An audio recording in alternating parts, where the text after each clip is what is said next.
Today we are discussing about monoculture in fishes. ఓకేనా? So మనకి ఫిషెస్ని culturing చేయడం అనేది ఇప్పుడు ఇండియాలో number 1 largest business and most using business and ఎక్కువ ఎకనామికల్గా బెనిఫిట్స్ వచ్చేది ఏంటంటే ఆక్వాకల్చర్ ఫీల్డ్స్ అనమాట. సో ఈ ఆక్వాకల్చర్ ఫీల్డ్స్లో ఎకనామికల్గాను అలాగే మనకి ఎక్స్పోర్ట్ ఇంపోర్ట్లో కూడా మనకి ఫిషెస్ కానీ ప్రాన్స్ కానీ లైక్ ఏ అయితే సీ మెటీరియల్స్ ఉన్నాయో లైక్ ఫుడ్ మెటీరియల్స్ లైక్ ఇవన్నీ మనం చాలా ఎక్కువగా యూజ్ చేస్తున్నాం అనమాట. సో ఎక్కువగా యూజ్ చేస్తున్నారు. సో అలాగా కల్చరింగ్ అసలు ఫిషెస్ని డిఫరెంట్ టైప్స్ ఆఫ్ మెథడ్స్ కింద కల్చరింగ్ చేస్తారనమాట. సో వాటిలో one of the best method ఏంటంటే one of the using method, not best method and one of the using method monoculture and ఇంకా డిఫరెంట్ టైప్స్ ఆఫ్ కల్చర్స్ ఉన్నాయి. Monoculture, polyculture, next diculture like ఇవన్నిటిని కలిపి మనం culturing of fishes అంటాం అనమాట. So first మనకి ఏంటి మోనోకల్చర్ అంటే ఏంటంటే ఇప్పుడు ఒక చెరువు ఉంది కదా, చెరువులో single type of breed like ఎలా అంటే ఇప్పుడు మనకి ఇండియాలో మోస్ట్గా ఎక్కువగా వాడే చేపలు ఏంటి, కాట్లా, లెబియోరోయిటా, సిరిహీనస్ మృగాల. అదే ఈ 3 ఫిషెస్ని ఇప్పుడు మన ఇండియాలో ప్రజెంట్ ఎక్కువగా యూజ్ చేస్తున్నారు అనమాట కల్చరింగ్ కూడా. ఓకేనా? సో ఈ మోనోకల్చర్ అనేది చాలా చిన్న టాపిక్ అనమాట మీకు. సో అలాగా ఓన్లీ ఒక బ్రీడ్ని సపోజ్ ఇప్పుడు ఎలా అంటే ఓన్లీ కాట్లాని ఆ చెరువులో కల్చరింగ్ చేయడాన్ని, లేదా ఓన్లీ సిరిహీనస్ మృగాలని, లేదా ఓన్లీ లెబియోరోహిత్ అని అలాగ ఒకే ఒక్క బ్రీడ్ని కల్చర్ చేయడం. లైక్ ఫ్రాన్స్లో కూడా అంతే, మ్యాక్రోబ్రాకియం రోసన్బర్గ్ కానీ లైక్ మ్యాక్రోబ్రాకియం ఇంకా అనదర్ బ్రీడ్స్ ఏవైనా. సో ఓన్లీ ఒక బ్రీడ్నే ఒక చెరువులో పెంచడాన్ని, లైక్ కల్చరింగ్ అంటే నథింగ్ బట్ పెంచడమే కదా. సో అలా చెరువులో పెంచడాన్ని మనం మోనోకల్చర్ అంటాం అన్నమాట. సో ఈ మోనోకల్చర్ వల్ల ఏంటంటే అలా సో ఈ మోనోకల్చర్లో మనము ఒక చోట ఒక టైప్ ఆఫ్ బ్రీడ్ని మనం పెంచేటప్పుడు ఆ బ్రీడ్కి మనం ఫస్ట్గానే ఇప్పుడు ఇక్కడ ఒక చోట మనం ఏదైతే చెరువుని మనం ఏదైతే ఫిషెస్ని కల్చరింగ్ చేయాలనుకున్నామో ఆ ఏరియాలో ఫస్ట్ ఇన్ని సెంటీమీటర్స్ అని మనం అవన్నీ తీసుకుని వాటి యొక్క వాల్యూస్ని బట్టి మనం ఒక చోట పాండ్ వేస్తాం. అలా పాండ్ వేసినప్పుడు దానిలో ఏది ఇన్సెక్ట్స్ కానీ ఫిషెస్కి డ్యామేజ్ కలిగించేవి ఏమీ లేకుండా వాటర్ ఎలవ చేయకుండా ముందే మనం అవన్నీ చూసుకోవాలన్నమాట. ఇన్ కేస్ అవి చూసుకున్న తర్వాత అవి చూసుకున్నాక ఓకే ఇట్స్ బెటర్ అని మొత్తం ప్రిడేటర్స్ని కానీ ప్రేయర్స్ కానీ ఫిషెస్కి హామ్ కలిగించే ఎటువంటి ఇన్సెక్ట్స్ కానీ ఉన్నాయో వాటిని ముందే వెరిఫికేషన్ చేస్తారనమాట. వెరిఫికేషన్ చేసి యాంటీసెప్టిక్ లైక్ మొత్తం సెప్టిక్ ఏమి లేకుండా మొత్తం అంతా క్లీన్ చేసేస్తారనమాట. క్లీన్ చేసేసి అప్పుడు చూసుకుంటారనమాట.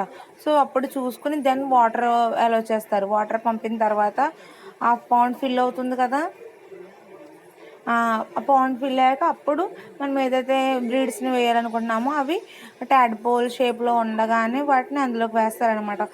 లార్వల్ షేప్లో ఉండగా వాటిని ఒక పాండ్లోకి ఇంట్రడ్యూస్ చేసి అప్పుడు వాటిని అలా ఇప్పుడు చేపలకు కూడా చిన్నగా ఉన్న వాటికి ఒక ఫీడు, అవి పెద్దగా అయ్యాక ఒక ఫీడు, బాగా గ్రోయింగ్ అయ్యాక ఒక ఫీడు పంపిస్తారనమాట. సో అలాగా ఫీడింగ్లో కూడా ఈ టైమింగ్స్ అనమాట. మళ్ళీ మార్నింగ్ ఒకసారి ఈవినింగ్ ఒకసారి అలా మళ్ళీ ఎప్పుడు పడితే అప్పుడు వేసేయడం వల్ల ఏంటంటే మళ్ళీ చచ్చిపోతాయి అనమాట. అలా వేయకూడదు. మార్నింగ్ ఈరోజు ఈ టైంకి వేసామా ఇంకా డైలీ అదే టైంకి ఇవ్వాలి. రోజుకు 2 టైమ్స్ వేయాలి. మార్నింగ్ ఒకసారి ఈవినింగ్ ఒకసారి వేస్తే సరిపోతుంది అనమాట. సో అలాగా ఒక టైప్ ఆఫ్ బ్రీడ్ని ఒక పర్టికులర్ ఏరియాలో పెంచడాన్ని మోనోకల్చరింగ్ అని అంటారనమాట. సో నేను ఇప్పుడు మీకు చెప్పింది ఇక్కడ మీకు పారాలో కూడా ఇచ్చాడు అనమాట. సో నార్మల్గా చదువుతాను చూడండి. In order to fulfill the single species based need of food, scientific experiment and sports etc., single species of fishes are cultured in a fish farm. చెప్పాను కదా ఓన్లీ 1 టైప్ ఆఫ్ స్పీషెస్ని కల్చరింగ్ చేయడాన్ని for the purpose of ఫుడ్కి కానివ్వండి, practicals కానివ్వండి, like ఎందులోనైనా వాటిని ఉపయోగించుకోవడాన్ని మోనోకల్చరింగ్ అని అంటారనమాట. at a time single species cultured in a promoted because of their high demand in market. So ఎక్కువగా ఈ కల్చర్ని ఎందుకు ప్రమోట్ చేస్తారంటే వాటికి మార్కెట్లో ఎక్కువ డిమాండ్ ఉన్నప్పుడు కానీ లేదా ఎకనామికల్గా కూడా ఎక్కువగా నీడ్ ఉన్నప్పుడు కానీ ఎక్కువ కల్చరింగ్ చేస్తారనమాట. So thus monoculture refers to the culture and breeding of the single fish species in a farm. So breeding performance of a single species can easily observed and recorded in a monoculture system. So breeding కూడా ఈజీగా observe చేయొచ్చు. వాళ్ళు మేల్స్కి ఫీమేల్స్కి tags ఇచ్చుకుంటారనమాట. కొంచెం పెద్ద అయ్యాక వాటికి tail దగ్గర తోక దగ్గర ట్యాగ్స్ ఇచ్చుకుంటారు. ఓకే, ఆ ట్యాగ్స్ వాళ్ళు ఒకసారి పట్టుకోగానే ఓకే ఈ ట్యాగ్ ఇది మేల్, ఇది ట్యాగ్ ఇది ఫీమేల్, ఇది ఈ బ్రీడ్, ఇది ఆ బ్రీడ్ అని వాళ్ళు ఐడెంటిఫై చేసుకోవడానికి వీలుగా వాళ్ళు పెట్టుకుంటారన్నమాట. ఓకేనా. సో బ్రీడింగ్ కూడా ఈజీగా ఐడెంటిఫై చేయొచ్చు అనమాట. Additionally it does not involve any competitions for feed. ఇక్కడ కాంపిటీషన్ అనేది బ్రీడ్స్ మధ్య ఉండదన్నమాట. So and space among fishes. ఓకేనా. కొంచెం ప్లేస్ కూడా ఉంటుంది, తిరగడానికి ఫ్రీగా మూవ్ అవ్వడానికి కూడా బాగుంటుంది అనమాట, కన్వీనియంట్గా. ద కల్చర్ ఆఫ్ ట్రౌట్ టైప్లియా tilapia cat and carps are typical examples of monoculture. So మోనోకల్చర్కి ఉపయోగించే ఫిషెస్ ఏంటంటే కార్ప్ ఫిష్లు, క్యాట్ ఫిష్లు, తిలాపియా, మళ్ళీనేమో ట్రాటు, ఈ ఫిషెస్ని ఎక్కువగా ఈ మోనోకల్చర్కి ఉపయోగిస్తారనమాట. So monoculture in is intensive system is commonly practised for high value marketable fish species. ఇది చాలా కామన్గా ఉపయోగించే టెక్నిక్. దీన్ని ఎక్కువగా హై వాల్యూ కోసం, అదే ఎక్కువగా మనకి ఎకనామికల్గా హై వాల్యూ కోసం అండ్ మార్కెటబుల్ స్పీషెస్ అంటే ఇప్పుడు మార్కెట్లో కూడా మనకి ఫిష్ పెద్దగుంటే దాని ఒక వాల్యూ కూడా, రేట్ కూడా ఎక్కువ ఉంది కదా. సో అలాగా మనకి ఎకనామికల్గా బెనిఫిట్ ఉండాలి అండ్ యాజ్ ఇట్ ఈస్ తీసుకునే వాళ్ళకి కూడా బెనిఫిట్ ఉండేలా చూసుకునేటట్టు వాళ్ళు ప్రిపేర్ చేయడం మొదలు పెట్టారనమాట. So it is the only method of culture used in recirculating system. So ఇదొక్క మెథడే రీసర్క్యులేటింగ్ సిస్టమ్ కూడా ఎంతగానో ఉపయోగపడుతుంది అనమాట.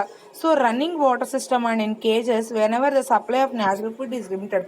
సో ఈ రన్నింగ్ వాటర్ సిస్టమ్ ఉండడం వల్ల ఏంటంటే ఇప్పుడు మీరు దారంటే వచ్చినప్పుడు చూసుకున్నట్టయితే మిషన్లు పెడతారు ఈ చెరువులకి మధ్యలో. సో అక్కడ ఏంటంటే సర్క్యులేట్ చేయడం వలన ఆక్సిజన్ తగ్గిన ఏరియాలో ఆక్సిజన్ అలా రీసర్క్యులేట్ అవుతుంది అనమాట. ఆ రీసర్క్యులేషన్ కూడా అస్తమానం ఉంచరు, మార్నింగ్ ఈవినింగ్ టైంలో ఎక్కువగా వేస్తారనమాట. సో అలా వేయడం వల్ల ఆక్సిజన్ కంటెంట్ తగ్గి ఉన్న ప్లేసెస్లో ఆక్సిజన్ కంటెంట్ దొరికి మనకి అది ఆక్సిజన్ వెళ్ళి ఫిషెస్ సర్వైవ్ అవ్వడానికి ఈజీగా కన్వీనియంట్గా ఉంటుంది అనమాట. ఓకేనా. సో దీస్ ఆర్ ద అసలు మెయిన్ ప్రాసెస్ ఏంటంటే మోనోకల్చర్ ఫిషెస్కి ఇదనమాట. So what are the categories, మోనోకల్చరింగ్లో ఉన్న కేటగిరీస్ ఏంటో చూద్దాం మనం. అవేంటి? Fresh water culture, marine water culture and brackish water culture.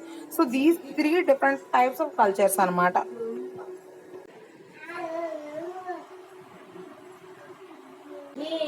So fresh water culture, marine water culture, brackish water culture. So ఇలాగా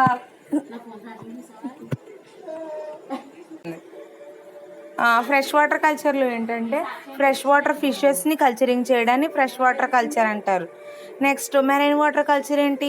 మెరైన్ వాటర్లో తిరిగే ఫిషెస్ని అంటే లైక్ ఎన్విరాన్మెంట్లో ఉండే ఫిషెస్ని కల్చరింగ్ చేయడాన్ని మెరైన్ వాటర్ కల్చరింగ్ అంటారనమాట. అలాగే brackish water same as like brackish వాటర్లో తిరిగే ఫిషెస్ని బ్రాకిష్ వాటర్లో ఆ పాండ్స్లో కల్చరింగ్ చేయడాన్ని బ్రాకిష్ వాటర్ కల్చర్ అని అంటారనమాట. So what are the advantages? అసలు అడ్వాంటేజెస్ ఏంటో చూద్దాం. Easy to feed fishes, feed పెట్టడం చాలా ఈజీ. అలాగే permits great control over size, age and sex. సైజ్ని, ఏజ్ని, సెక్స్ని కూడా మనం కంట్రోల్ చేయొచ్చు అనమాట. అదే మనకి కన్వీనియంట్గా ఉంటుంది, కంట్రోలబుల్గా. సో ఈజీ టు మానిటర్ చేయడం కూడా ఒకే స్పీషీస్ కాబట్టి వాటిని మానిటర్ చేయడం కూడా లైక్ వాటిని పెంచడం కూడా ఈజీగా ఉంటుందన్నమాట. So selective harvest of marketable fish can be employed. So మనం తీసుకున్న సెలెక్టివ్ సైజ్ ఆఫ్ ఫిష్ అనేది చాలా ఎక్కువగా ఉపయోగపడుతుంది అనమాట. So suitable for farmers having limited land resources. Farmers కూడా ఈ తక్కువ ల్యాండ్ రిసోర్సెస్లోనే ఎక్కువ బెనిఫిషియల్ అనేవి వస్తున్నాయి అన్నమాట. సో డిసడ్వాంటేజెస్ ఏంటి? Natural productivity of pond is not fully utilised. Pond యొక్క న్యాచురల్ ప్రొడక్టివిటీ అనేది పూర్తిగా ఉపయోగపడదు. అలాగే అవైలబుల్ స్పేస్ కానివ్వండి, ఎకలాజికల్ నిచ్ కానీ ఈ వాటర్లో ఉన్న అది కొంచెం ఇబ్బందికరంగా ఉంటుంది అనమాట ఫిషెస్కి. In case of diseases outbreaks greater chance of yield loss are there.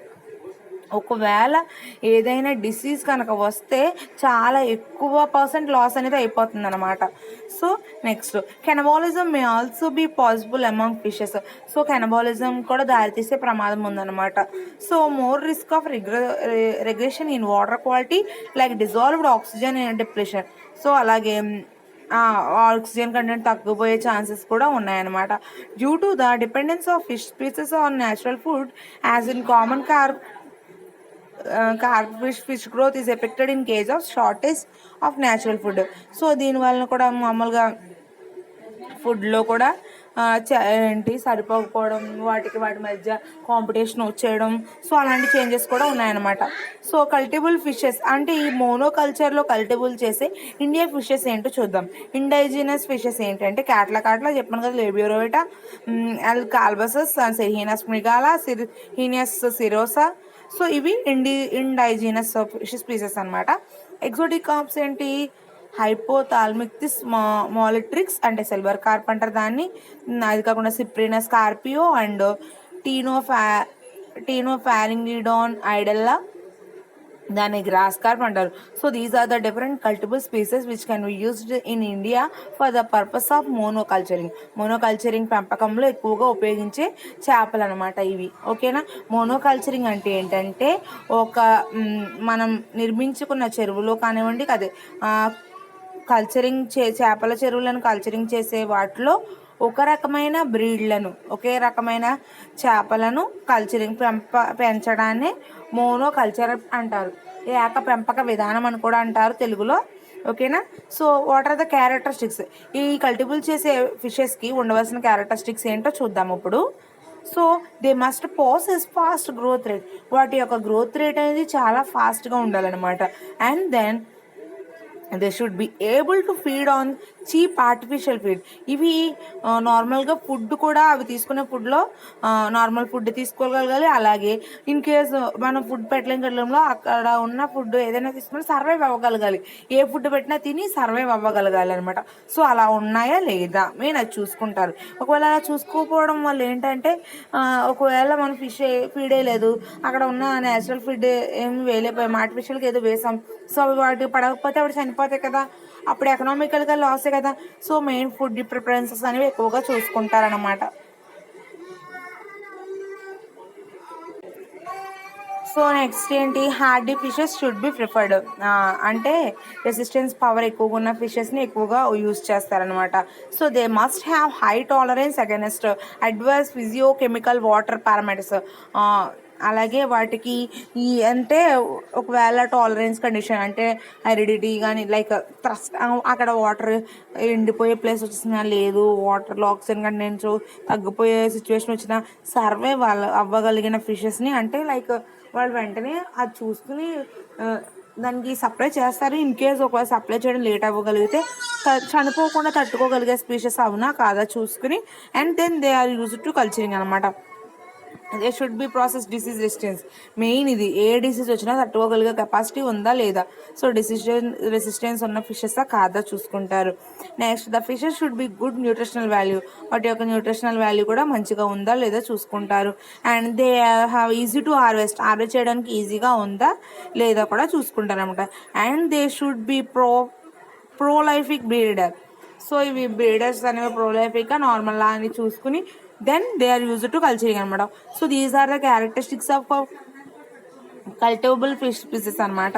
So ఏమేమి ఫిషెస్ చేస్తారు, దాని యొక్క అడ్వాంటేజెస్ ఏంటి, డిసడ్వాంటేజెస్ ఏంటి, అసలు మోనోకల్చరింగ్ అంటే ఏంటి అని. మనకి దీనిలో 2 టైప్స్ ఆఫ్ కల్చరింగ్స్ ఉన్నాయి మనకి, monoculture and polyploid in fishes. So ఇది మోనోకల్చరింగ్ అనమాట. పాలిప్లాయిడ్ మీకు నేను నెక్స్ట్ క్లాస్లో చెప్తాను. ఈ మోనోకల్చరింగ్లో మీకు ఏదైనా డౌట్ ఉంటే నన్ను అడగండి, నేను మీకు క్లారిఫై చేస్తాను. ఓకేనా. This is the monoculture over view అనమాట. ఓకేనా. Thank you.